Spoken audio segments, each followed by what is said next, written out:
Hi everyone, I've been busy with playing Netrunner in real life, so as a result I haven't got much time to update my channel. Apologies for that. So yesterday I actually went to a local tournament. It's Queen's tournament held in London, and the turnout was surprisingly huge. 40 odd people, pretty much the same amount as the turnout for regionals and Chronos Protocol earlier in the year, which is really good to see. Lots of netrunners from all over the place, all over UK for that matter, congregating together for a day of good fun. And it's not a very serious tournament, unlike regionals. Everyone came in with non-tier 1 decks, and I attempted to do the same. So I ended up finishing in 5th place. I wish I did better because all I got was a stinking plus screed that would be... nah, it's a nice card. I wish I got a Whalen ID, but I can't really complain too much because I actually managed to get 5th place by bringing the Professor. Considering that I brought one of the worst IDs in the game and finished 5th place, I'd say it's not a bad job. So I'll be doing reviews on both of my decks where they shone, where they did very good work and where they fell short. So first I'll start off with my Corp deck. My Corp deck is far more standard. It's near Hub. Surprise, surprise. If you've seen my channel, you would recognize this deck. This is the Program Trash Rehash deck that involves Grail Eyes and Power Shutdown to trash the runner's rig 20 times over throughout the course of the game. And it does work pretty well. I was hoping to catch people off guard because they wouldn't know how to deal with Grail Eyes very well since it's relatively new. And sure enough, many people fell victim to this. My Near Hub deck went 4-1 on the day. We played 5 rounds of Swiss, so I'd say it's pretty good. So let's look at the Near Hub deck, shall we? First, it's the economy. Very standard stuff. Any Near Hub deck, you see all these cards. It's nothing much to say about it. I won't spend too much time on it. It's the standard backbone. And we have the agenda suite, which is almost standard, except, as you notice, instead of the last NAPD contract, I've replaced it with the 3rd copy of Breaking News and a license acquisition. Now, the third copy of Breaking News is so important because, as you see later, I run Archer in this deck. You need to have as many 1-point agendas as possible in your deck, especially the fast advanced one in your faction. As Archer fodder. Once you turn on Archer, the runner has to be very scared of running. License acquisition is a new addition. It worked extremely well. Or rather, I only got to trigger it once, so I can't really say too much about it, but it's the best 3-1 agenda that you can ask for this deck. The other 3-1 agendas include Profiteering. You do not want a bad pub, so that's not a good choice. Veterans program, which is also useless. I don't run bad pub. What else is there? Yeah, there are not that many other 3-1 agendas. TGTBT, I don't need the tag. That leaves us only with Gila Hands. Gila Hands is fantastic, but as you'll see later, I never really needed the economy. Why was that the case? Because no one attempted to deny me my asset economy. So basically after like turn 4 of every single game, I never had to worry about money anymore. Because I had at least 2 of these cards running during the game. In some games, I didn't even have to bother charging up the marked accounts because there were 2 pack campaigns out giving me 2 credits a turn. I didn't really need anything more to go with that. Is it the fault of the runner to trash the pack campaign? Not to trash the pack campaign. I think so, but even then, you must realize that pack campaigns are so good in Near Hub because you draw an extra card every time you install a pack campaign. The install cost of the pack campaign is not 1 card and a click, it's just 1 click. You only need the 1 click to install it every time you see it drawn from your deck. And so you pay 1 click and 2 credits to res it. For this, or rather 1 credit because you get the 1 credit back from pack campaign, assuming the runner trashes it the turn after you res it. So it basically costs you 1 click and 1 credit to res the pack campaign. How much does it cost for the corp to trash it? 1 click and 4 credits. So basically every time a pet campaign shows up from R&D, you're essentially forcing the runner to lose 1.5 clicks, assuming that they can gain 2 credits a turn. You know, because the differential is it costs you 1 credit to res it, 4 credits for the runner to trash. So the runner loses out on 3 credits, basically, in this exchange. And assuming they have magnum opus economy, which some runners don't even have, they lose 3 credits. That's a huge tempo hit to the runner. So pet campaign is just too good. And if they don't trash it, obviously, you are set for the rest of the game. For all 5 games, the runners didn't attempt to challenge my asset economy. As a result, I never had to worry about money at all. In fact, I found myself often discarding my sweet sweets and hedge funds into the trash mid to late game. So yeah, that was for the economy side. So now my ice. First we'll talk about the Grail Ice.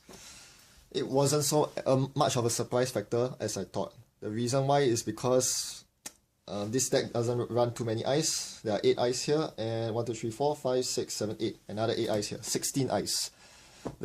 Most of the games I didn't see more than 2 ice in my hand. So if my opening hand consists of, say, pop-up window and a Galahad, the Galahad has to go on HQ, especially if it's a criminal running against me.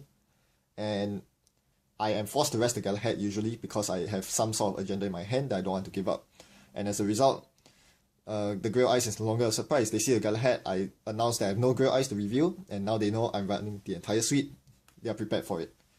Unfortunately, most of the runners I faced against weren't that prepared for the Grail Ice. They still preferred to face check my ice even though they had no way of breaking all 3 subtypes. So that caused them to lose quite a few programs. We'll talk more about this later. Archer complements this deck very, very well.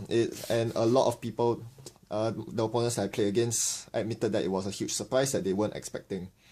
One of the biggest strengths of Archer is that when I draw it as my opening hand ice, that is a deadly killer because I always install it on the server that I'm least worried about. So if I have my R&D here, this is my HQ. On my first turn, if I have an Archer and say a pop-up window, I do something like this. If I'm not afraid of a Count Siphon, they don't know this is an Archer. They can access through my deck, they can find agendas, they can find my economy. The chances of them finding a second Archer is very low. And they will alternate hitting R&D and HQ, and once I have my first breaking news scored, it turns on this Archer, and when they face check this thinking it's a toll booth, they're in for a nasty surprise. This has caught many people off guard, and this is a very strong part of this deck, the surprise factor. So, moving on, pop-up window. Now, pop-up window was pretty good. Although I would say it wasn't that effective in all my games, simply because the runner did not attempt to challenge my asset economy, so I never really needed the pop-up window credits. I feel that I could have replaced some of the pop-up windows with stopper ice. There are only 2 stopper ice in my deck, Wraparound and Tollbooth. I call these stopper ice because these are the ice I want to put on my remote, scoring remote. I'm not running Astrobiotics, so as a result, most of the time I'm actually forced to score agendas through remotes. I have SanSan City Grid, but any half-decent runner will trash SanSan City Grid on site, so I rely heavily on remote to score. So these are 2 ice I want to see. If I don't see them, I cannot start scoring a remote. I could use Grail Ice for scoring my remotes, but usually I'd rather keep them in hand to make my central Grail Ice more potent. So this was a problem. I wish I had more stopper ice. I would convert some pop-up windows to them if I could in retrospect. Yes, in one game, I'll talk about this later. And finally, the last piece of ice I have is a Swordsman. This is a one-off, one-influence splash because I expected to see a lot of noise. This would kill noise if they attempt to run with Crypsis without Mimic. It never came into play. I managed to deal 1 net damage to someone because I drew into this piece of ice and installed it, but no one was running AI programs against me. So that's the ice suite. Overall, it was pretty effective. In some games, I actually managed to completely lock runners out because they got program trash repeatedly, which means that my deck is doing exactly what it wants to do, which is great. Now, for the silver bullets of my cards, of my deck, this is what differentiates my deck from everyone else's. First up, 3 copies of Power Shutdown. Sorry, 2 copies, because I couldn't afford the influence for the 3rd copy. Power Shutdown is fabulous. Throughout the day, I don't think I managed to do too much with it, however. I managed to snipe off a breach from one of the criminal runners. And a data sucker. This, yes, it's mostly data suckers and breach. Yeah, so it basically didn't do too much program trashing. But otherwise, it was good to have. I think in those games where it trashed data sucker, it was pretty huge because yeah, I don't really want the runner to snowball out of control with data suckers, especially if they do run parasites in the same deck. So that was helpful there. And yes, it complements my other program trashing cards as well, forcing them to spend more time digging for the 2nd copy of data sucker. This is the MVP today. I mean, on yesterday. In the games that I played. I think it's now time to introduce the runners that I played on the day. We played 5 Swiss rounds. I've played against a Ken Tenma deck, a Silhouette Quest Complete deck, a Reina Credit Denial deck that also runs Account Siphon, a Kate deck. This one runs a standard rig of Mimic, Gordian Blade, and Mimic, Gordian Blade, and Corroder, sorry. And the last game was up against a Noise, standard Pawn Shop with Clone Chip. So, these 5 runners. Of these 5 runners, 2 of them attempted to Account Siphon me. And they both did so on their 3rd or 4th clicks when they couldn't clear all the tags in time. And in both of those games, this card in my hand saved me from losing the game outright. If they were allowed to float tags, continue the game with so many tags at hand, they would have trashed all my asset economy, they would have trashed all my SanSans, I wouldn't have been able to rest my eyes because I was poor, and they would have gotten free access into my centrals and won the game. This stops them cold. And yeah, I must say that everyone brought everyone brought decks which are established archetypes. You like Silhouette Quest Complete, you've heard of it before. Reina Credit Denial, it's not common, but it's something that you've seen before. These are not completely off the wall decks. And yeah, most of the games came down to player skill because of that. No one's deck was strictly inferior or worse than anyone else's. It all came down to player skill. And the Ken player that I played against saw the close accounts in my hand after running HQ and still decided to siphon me on his last click. So that was, yeah, unfortunately for him, that one small little mistake basically cost him the game because he was too poor to recover from that tempo hit thereafter. Silhouette, this was the game that I played against where I said that I used Power Shutdown to trash the breach. Very effective because she never ever got to a point where she had at least 2 breakers out. Obviously she's playing central breakers. She could never get more than 1 central breaker out on the table at any time because yeah, you need all 3 breakers out before you can start running against Grail Ice. And the player did not was played too aggressively against the Grail Ice, which is something you cannot do. And as a result, he just kept losing his breach time and again. He had 2 breaches in his deck. One was burnt by Power Shutdown. The other one was sniped off by an Archer, I believe. So yeah, he was basically locked out of my servers because I had a Galahad and a wraparound on both my HQ and R&D. There was no way he was getting in. The Kate deck was my only loss of the day, and the Kate deck is a huge counter to my Grail Ice deck. Granted, the player I played against eventually went on to win the tournament. He's a very good player, but otherwise, his deck was a very huge hard counter. The biggest counter you can think of to Grail Ice is low strength. That's right, Parasite. And Parasite is just too influenced in the Kate deck with so much recursion. Yeah, it was terrible to play against. He did not actually get any parasites off this game. However, he assembled his rig pretty fast and I made a huge error. As I said, I'm very reliant on these stopper eyes to score in a remote. So thinking that he doesn't have inside job, which he probably doesn't in all seriousness. So what I did was, in the mid game, when I had a lot of credits, because like 10 plus credits, because he didn't attempt to deny my credits, what I did was to install a remote and attempt to score a build behind it.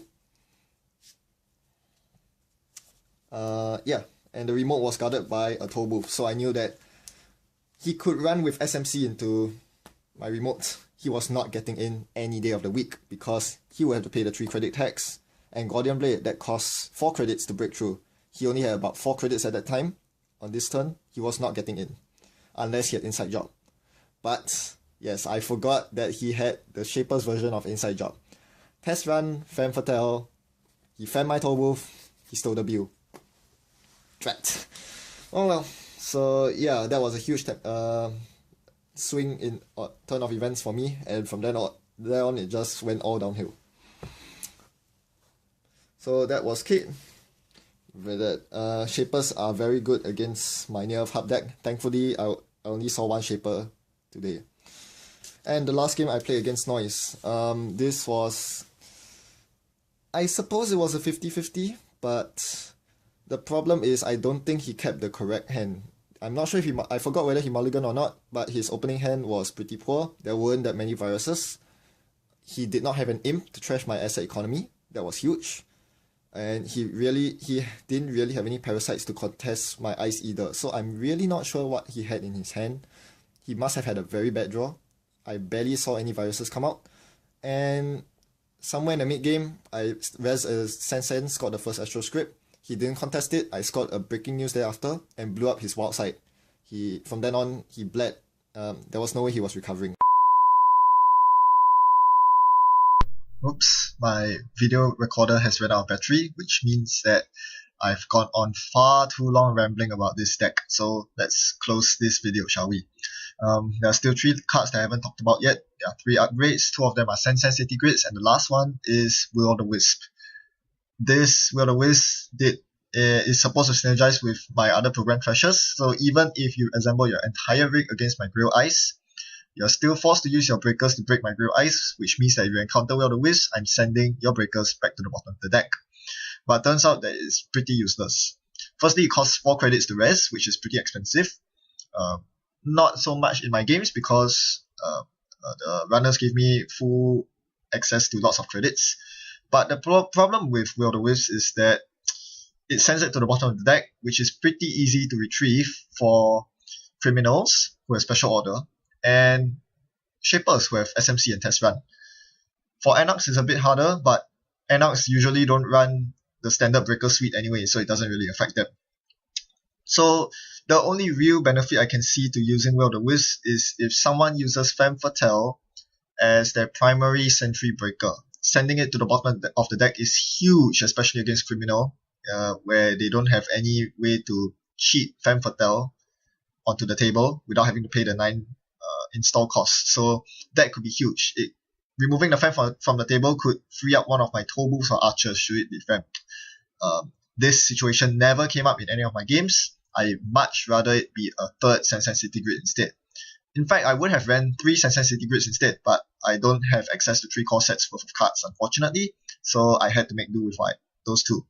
But still, my deck still performed pretty well, and yeah, I'm very happy about it. So that's it for my strategy talk. Once again, I want to thank the organizer, Quinns, and all the people at the event, whether I played them or not.